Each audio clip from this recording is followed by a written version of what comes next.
ಇವತ್ತು ನನ್ನನ್ನು ಮೀಟ್ ಆಗಲೇಬೇಕು ಅಂತ ತುಂಬ ಆಸೆಯಿಂದ ಬಂದ್ರಿ ಅಲ್ವಾ? ಅಯ್ಯೋ ಅದೇನು ಕೇಳ್ತೀರಾ,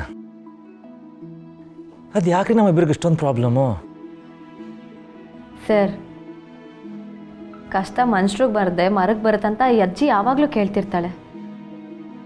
ನಾವು ತುಂಬ ಸ್ಟ್ರಾಂಗ್ ಅಲ್ವಾ, ಅದಕ್ಕೆ ತುಂಬ ಕಷ್ಟಗಳು ಬರ್ತಿರುತ್ತೆ.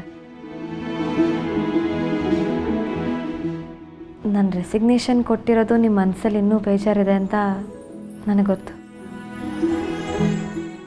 ಒಂದೊಂದ್ಸಲ ನಮ್ಮಿಬ್ಬರನ್ನ ದೂರ ಮಾಡೋದಕ್ಕೆ ಯಾರೋ ಮಾಡ್ತಿರೋ ಪ್ಲ್ಯಾನ್ ಅಂತ ಅನಿಸುತ್ತೆ ಇದು. ನಿಧಿ ಪ್ಲೀಸ್ ನಮಗೋಸ್ಕರ ವಾಪಸ್ ಬನ್ನಿರಿ. ಕರ್ಣ ಸರು ಒಬ್ಬರು ಪರವಾಗಿ ಮಾತ್ರ ನಿಂತಿರ್ತಾರೆ, ಒಬ್ರಿಗೆ ಫೇವರ್ ಮಾಡ್ತಾರೆ ಅನ್ನೋ ಕಪ್ಪು ಚುಕ್ಕೆ ನಿಮ್ಮ ಮೇಲೆ ಬರೋದು ನನಗಿಷ್ಟ ಇಲ್ಲ ಸರ್. ಅಂತೂ ನನ್ನ ಮಾತು ಒಪ್ಪಲ್ಲ ಅಂತ ಆಯಿತು. ಹಾಸ್ಪಿಟಲ್ ಎಷ್ಟು ಜನ ಇರ್ಬೋದು ರೀ, ಬಟ್ ನೀವಿಲ್ಲದೆ ಖಾಲಿ ಅನಿಸುತ್ತೆ. ದಿನ ಬೆಳಗ್ಗೆ ನಿಮ್ಮ ಮುಖ ನೋಡಿ ನನಗೂ ಅಭ್ಯಾಸ ಆಗೋಗಿದೆ. ನೀವಿಲ್ಲದೆ ನನಗೂ ಎಷ್ಟು ಕಷ್ಟ ಆಗ್ತಿದೆ ಗೊತ್ತಾ? ನಮ್ಮ ಫ್ಯೂಚರ್ ಬಗ್ಗೆ ತುಂಬ ಕನಸುಗಳನ್ನ ಕಟ್ಟಿಟ್ಕೊಂಡಿದ್ದೀನಿ ಸರ್. ಮದುವೆ ಆದಮೇಲೆ ನಿಮ್ಮನ್ನು ಒಂದು ಕ್ಷಣನೂ ಬಿಟ್ಟಿರಲ್ಲ. ಬಿಟ್ಟಿರಕ್ಕೆ ನಾನು ಬಿಡೋದು ಇಲ್ಲ ಬಿಡಿ.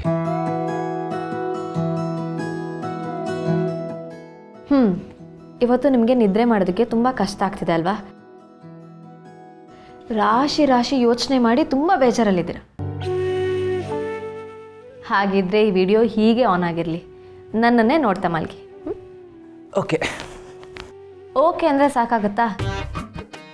ದಿಮ್ ಹಾಕೋಬೇಕು, ಬೆಡ್ಶೀಟ್ ಹೊತ್ಕೋಬೇಕು, ಎಲ್ಲ ನಾನೇ ಹೇಳೋಕ್ಕಾಗಲ್ಲಪ್ಪ. ನಾನು ಇಲ್ಲೇ ಮಲಗ್ತೀನಿ, ನೀವು ಹೇಳ್ತಾ ಹೋಗಿ, ನಾನು ನಿಮ್ಮನ್ನೇ ನೋಡ್ತಾ ಇರ್ತೀನಿ. ಇವಾಗ ನನ್ನನ್ನೇ ಹಾಗೇ ನೋಡ್ತೀರಿ, ನಿದ್ದೆ ಬಂದ್ಬಿಡುತ್ತೆ.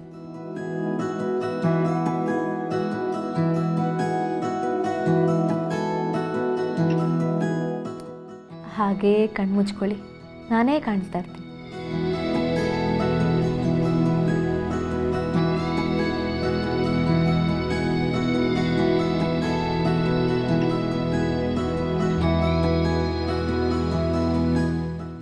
Good night Karna sir.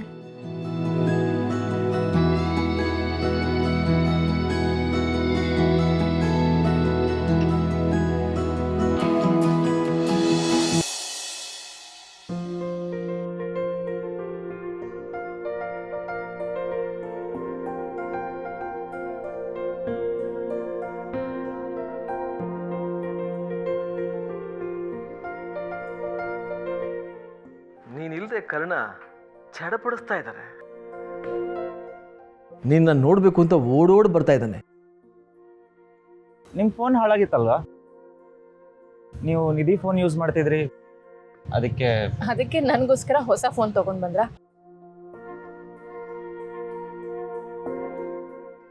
ನಿಜವಾಗ್ಲೂ ಕರ್ಣ ನನ್ನ ಅಷ್ಟೊಂದು ಇಷ್ಟಪಡ್ತಾರ?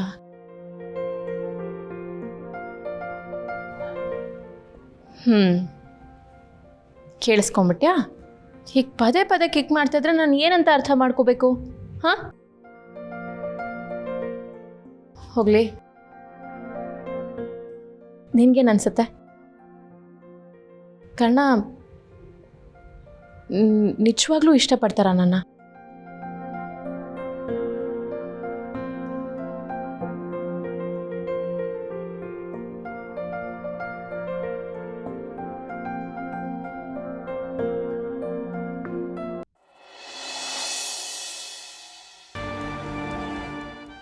ಏನು, ಯಾಕೆ ಹೀಗೆ ಕೂತಿದ್ರಿ? ಬಾವಾ, ಏನಿದು ಒಳ್ಳೆ ಮದುಮಗನ ಥರ ಹಿಂಗ್ ರೆಡಿ ಆಗ್ಬಿಟ್ಟಿದ್ದೀರಾ? ಏನ್ ಸ್ಪೆಷಲ್ ಇವತ್ತು? ಪ್ರಶ್ನೆ ನಾನು ಕೇಳಬೇಕು, ನೀವೆಲ್ಲ ಯಾಕೆ ರೆಡಿ ಆಗಿಲ್ಲ? ರೆಡಿನಾ? ಎಲ್ಲಿಗೆ ಬಾವಾ? ನಾವೆಲ್ಲಿ ಹೋಗ್ತಿದೀವಿ? ಬೈ ಎನಿ ಚಾನ್ಸ್ ಟ್ರಿಪ್ ಹೋಗ್ತಾ ಇದೀವಾ? ಪಿಕ್ನಿಕ್? ಆದ್ರೂ ಪಿಕ್ನಿಕ್ಗೆ ಇಂಥ ಆಟೆರಲ್ಲಿ ಹೋಗಲ್ಲ, ದೇವಸ್ಥಾನಕ್ಕ. ಇದ್ಯಾಕೆ ದೇವಸ್ಥಾನ ಅಂದ್ರೆ ಈ ತರ ಮುಖ ಕೊಂಕಿಸ್ತೀರಾ? ನೀವ್ ಅವಾಗ ದೇವಸ್ಥಾನಕ್ಕೆ ಹೋಗಿ ಬರ್ಬೇಕು. ಯಾಕೋ? ಇರೋದನ್ನ ಇದ್ದಾಗೆ ನೋಡೋ ಶಕ್ತಿ ಕೊಡ್ಲಿ ಅಂತ. ಹುಟ್ಟಿಲ್ಲ ಬೆಳ್ದಿಲ್ಲ, ನನಗೆ ಬುದ್ಧಿ ಹೇಳಕ್ ಬಂದ್ಬಿಟ್ಲು. ಸುಮ್ಮನಿರೆ. ಸಾಕು, ಸದ್ಯಕ್ಕೆ ಅಮ್ಮ ಮಗಳು ವಾರನ ಸ್ಟಾಪ್ ಮಾಡಿ. ಇವತ್ತು ಯುಗಾದಿ ಹಬ್ಬ, ನಾವೆಲ್ಲ ನಿಧಿ ಮನೆಗೆ ಹೋಗ್ತಾ ಇದೀವಿ. ಬೇಗ ಹೊರಡಿ. ನೀನು ಕೂಡ ಬರಬೇಕು.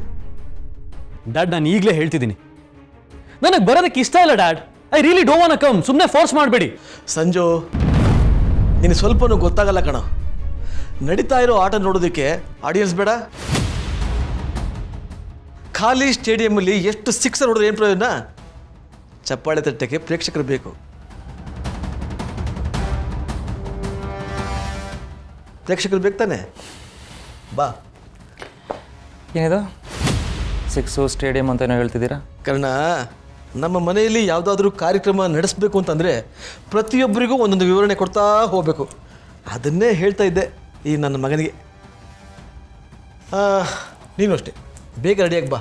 ನಿಧಿ ಮನೆಗೆ ಹೋಗ್ತಾ ಇದ್ದೀವಿ. ಭವ, ನಾನು ಬರೋಣ ಅಂತಿದ್ದೆ, ಆದರೆ ಕಿಟ್ಟಿ ಪಾಟಿ ಫ್ರೆಂಡ್ಸ್ ಜೊತೆ ಮೀಟಿಂಗ್ ಫಿಕ್ಸ್ ಆಗಿಬಿಟ್ಟಿದೆ. So I am sorry, you guys carry on. Okay?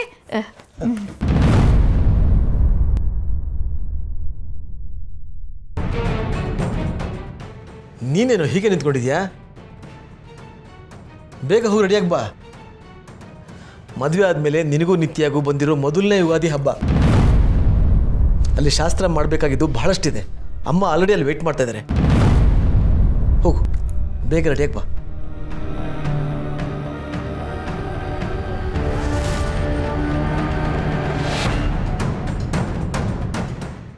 ನೀನು ಯಾಕಮ್ಮ? ನಿನಗೆ ಬೇರೆ ಹೇಳಬೇಕಾ? ಸರಿ ದೊಡ್ಡಪ್ಪ.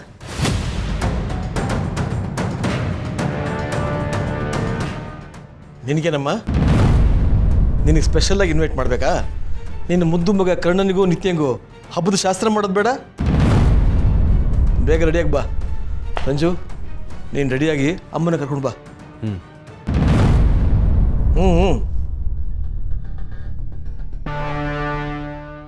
ಏನೋ ಮಾಡಕ್ಕೆ ಹೊರಟಿದಾರಲ್ಲ ಇವರು.